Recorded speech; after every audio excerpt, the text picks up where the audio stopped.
Hey guys, welcome back to some more reviews. Horror Boy 465, aka Nate Murphy, the Explorer of Horror here. Welcome back to some more reviews. And today I'm going to be talking about a film that is a lot better than Lost Boys the Tribe, and that is Lost Boys the Thirst. Now, I remember when this movie came out, I was about, 9 or 10-ish when this movie came out. And I remember, even though I didn't know about the first Lost Boys movie as a kid, I remember watching the commercial for this movie, and I really wanted to watch it. And I remember seeing the commercial for this movie, and I actually thought it looked really interesting. And years later, of course, I discovered the Blu-ray for the original Lost Boys. I watched it, which I got the Blu-ray over there. And then a couple years later, or I'm not sure if it was a couple years later or about a year later, is when I bought this DVD pack. And of course, it came with Lost Boys of Tribe and Lost Boys of Thirst, as well as Queen of the Damned and the first movie. And sometimes I'll watch the first movie. If I go somewhere there's no DVD, where there's no Blu-ray players at, I'll pop in the Lost Boys on DVD. But mainly got this DVD pack with two Lost Boys movies. Also, Queen of the Damned, it's a pretty good inclusion. I thought it was a pretty good movie. But I mainly got this DVD pack because it came with two Lost Boys movies. And Lost Boys The Thirst is pretty much Corey Feldman had wanted to make a sequel to the Lost Boys the fans wanted. And Corey Feldman hearing about the reaction from the fans in Lost Boys The Tribe, which wasn't the best reaction. A lot of people didn't like that movie. Got a 4 point some on IMDb, like a 4.6 on IMDb. So the feedback wasn't really that good for Lost Boys 2. So he wanted to make Lost Boys of Thirst. And he got involved in producing it.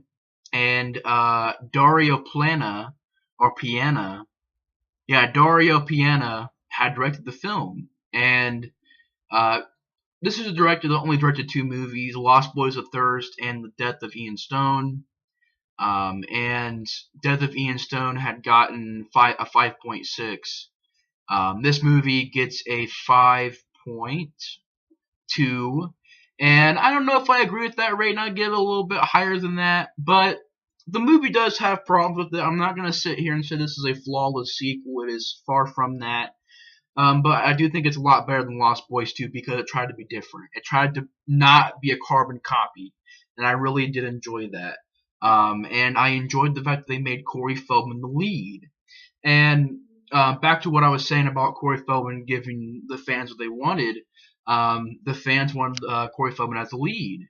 And they also wanted, Alan Frog. And, Corey Feldman pretty much did a movie for the fans. So it's really cool that he did that. And the movie that we got is definitely a movie that you can tell was made for the fans. Because the music was better in this movie. I don't really remember like a lot of the songs, but I do remember a couple of the songs. I remember the song that plays on when Edgar Frog is driving to this place to meet this author.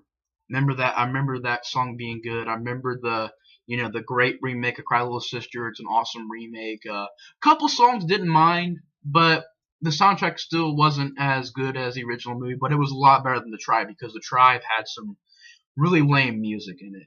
But here, at least, they attempted to put some decent music in there, and it was decent. Of course, again, the best song is Cry Little Sister by Aiden, I believe, and that was probably the best song in the soundtrack. But it's still, they tried to put some good songs in there, and I didn't hate the soundtrack. I thought it was pretty decent. But it still wasn't as good as the original movie, but hey, it was pretty decent. And the movie, in my opinion, it's a pretty good sequel. I think it's a pretty loyal sequel. I think it's a sequel that really should have been done, not The Tribe.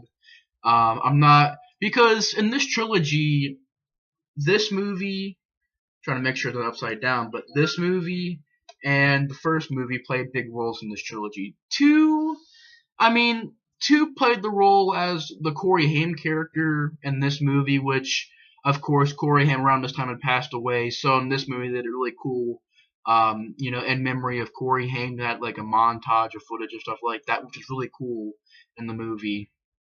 And you even have a moment in the movie where Corey Feldman goes to Corey Haim's character's grave and puts a comic book from the first movie down the grave. So it was a really good moment, and it was a cool thing to have in the movie. But Lost Boys 2, it really didn't. It doesn't really serve a huge purpose in this trilogy. And Lost Boys 2 was just a carbon copy of the original movie. Here, it tried to be different, tried to make a new story, tried to continue the story, and it tried to, it gave the series an end. And I really did enjoy that fact. I enjoyed the acting performances by Corey Feldman, and you also got Jameson Newlander in the movie. Did a good job as well. And even Corey Feldman's sort of girlfriend, I think it was Zoe, I believe. Yeah, she did a decent job. So I didn't mind the cast. Acting was pretty decent. I didn't mind some of the ideas. I didn't mind the idea of them fighting the head vampire, the vampire that's above all the other head vampires, and if they kill this vampire, it all ends. And I really like that idea because it's making the series come full circle. It's trying to end the series. But then again, if you think about the ending, it's not really ending the series. But still, it tried to. It's definitely setting up for an ending. But then again, you've got a cool idea, which I'll get to for the end of the movie. And it served as a well-made sequel to The Lost Boys.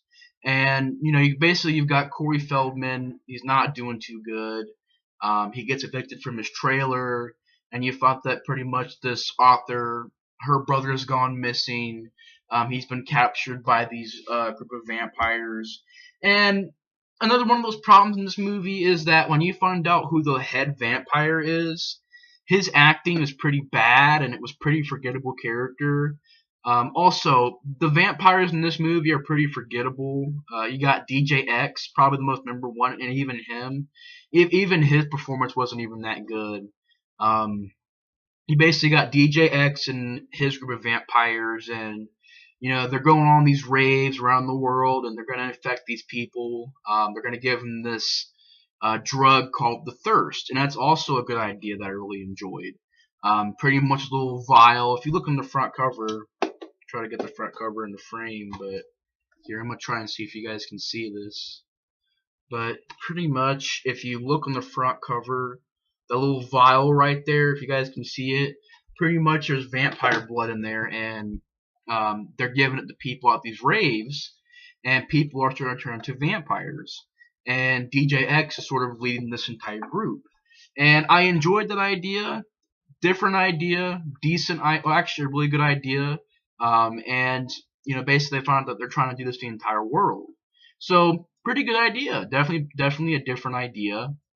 And basically Edgar talks to this author. She pays him money, and also got this other idea I didn't really care for.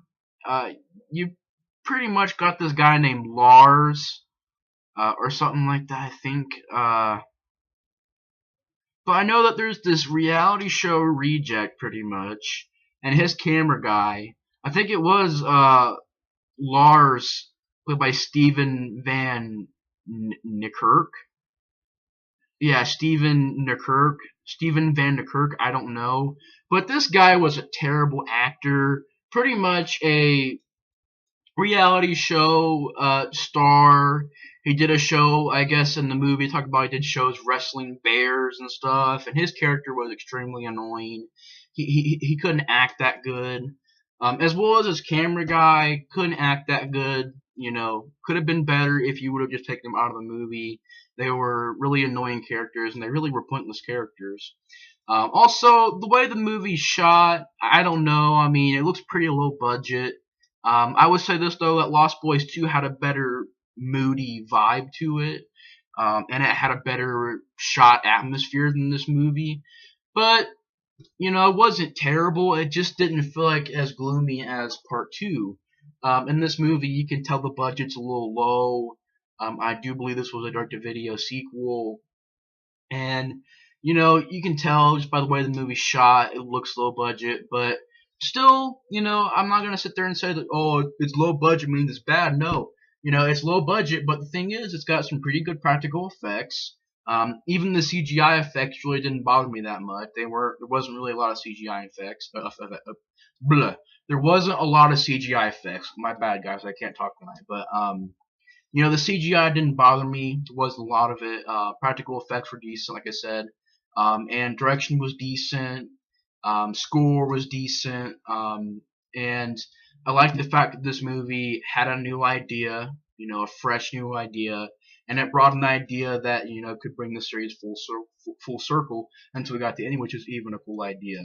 Uh, but Lost Boys: The Thirst, um, it's basically about, like I said, Corey Feldman and this reality show reject. They're gonna go to this island where this rave is going on, and they're gonna go there and try to stop this rave. And I didn't care for this reality show guy and his camera guy. They were annoying characters.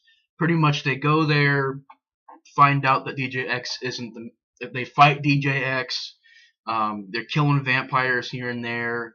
Decent scenes. Corey Feldman's got a sword and chopping vampires to bits, taking those holy water squirt guns and squirting at not zombies but vampires.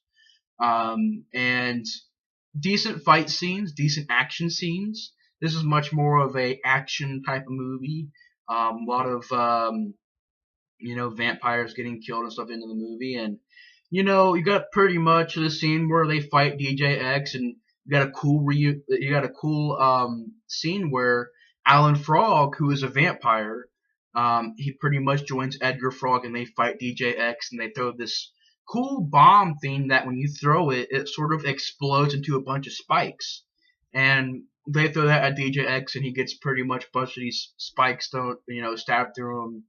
And you think it's the end of the movie, but Alan Frog is still the vampire, and you find out that there's this that the author, her brother, is actually the head vampire, and his acting was terrible. I'm sorry, probably one of the worst actors in the movie is the head vampire. He just did it over the top, and I don't know. I get it; it was supposed to be a shocking twist, but I didn't buy it. And he's like, "So Edgar, you think you can stop me?" Kind of like that acting. I just didn't care for his acting. He kills the author, who you find out that actually it isn't her brother. She's just a human working for this guy, working for the head vampire, and he bites her and kills her.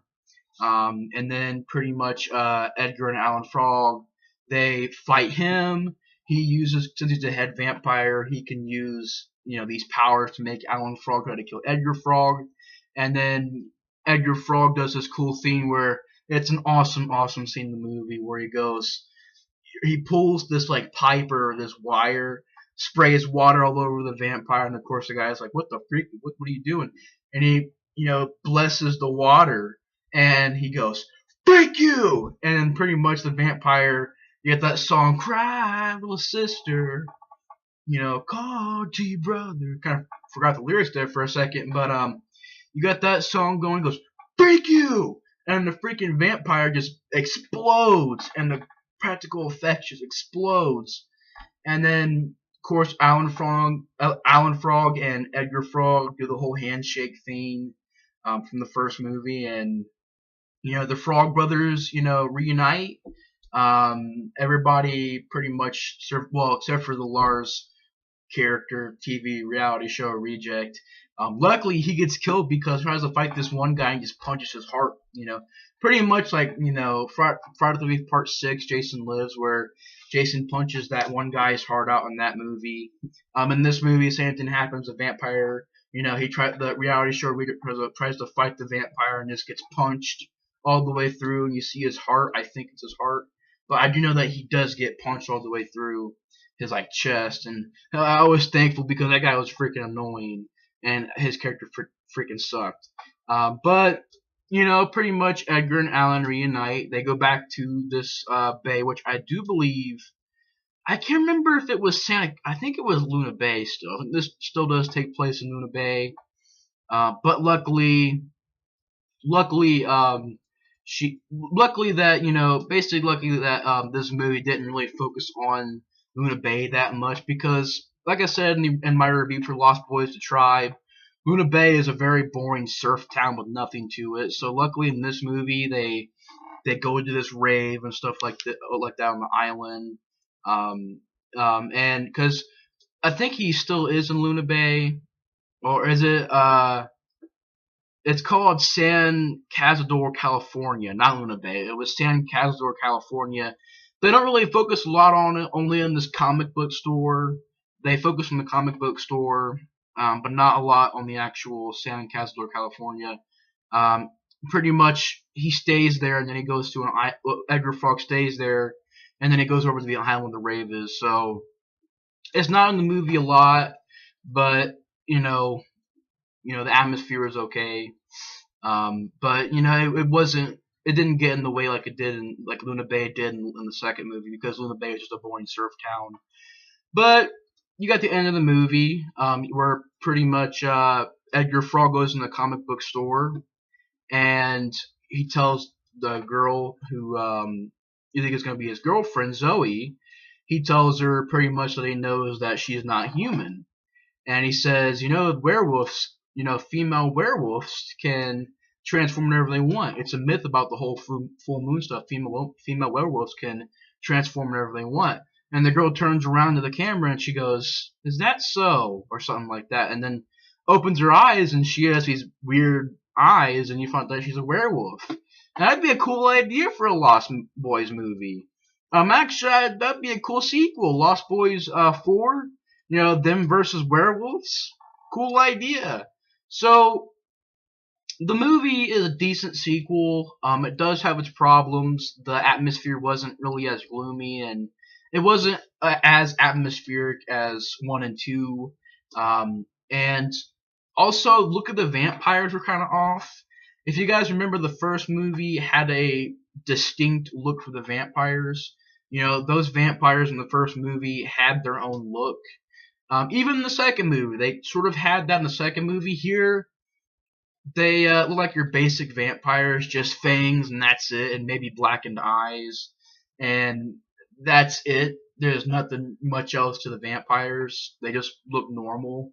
And that was like, the original movie it had its own look for its vampires, but here they look kind of basic. Practical effects are pretty good, a lot of gore effects. An action film, a lot of guns and explosions and stuff like that, and gore and stuff. And it's definitely a well-made movie. I really enjoyed it. And besides those little tiny problems like the atmosphere, some of the characters were really annoying, like the reality show Reject and his camera guy were really annoying. Also, the author girl, I didn't care for her character. Her acting was pretty bad. The head vampire was pretty bad. The group of vampires wasn't really that memorable. But it's a movie that was made for the fans, and it's a well-made sequel. So anyways, guys, thanks for watching my review on Lost Boys: The Thirst. I think it isn't upside down, but Lost Boys: The Thirst. And thanks for watching my reviews on the Lost Boys movies. And pretty good trilogy. 2 is bad, but 1 and 3 are really good movies. 1's a classic, and 3 is a pretty decent sequel. Actually a pretty good sequel. So yeah, thanks for watching my reviews on the Lost Boys movies. And yeah, so I'll see you guys in the next review. Bye, guys.